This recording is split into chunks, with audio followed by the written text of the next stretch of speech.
ब्रह्मानंदं परम सुखदं केवलं ज्ञानमूर्ति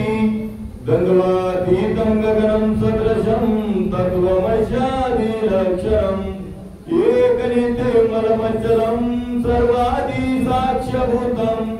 भावातीतं त्रिगुणरहितं श्री सद्गुरुं नमामि ध्यानमूलं गुरुमूर्ति पूजामूलं गुरुपदं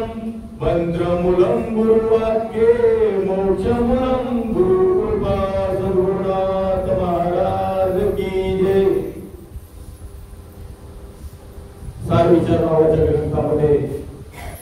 महाराज सांगतात साधूचं वर्णन साधूच्या ओळ्या सुंदर अशा आपल्या पुढे चालू आहेत आणि मी काही फार जुना माणूस नव्हतो की सांगायला पहिल्या दिवसभर गाव शिराडून नवीन वय जसं महाराजाला जुनं आहे तसं मला शिराडून गाव जुनच पण देवराव पाटलाची इच्छा होती तुम्ही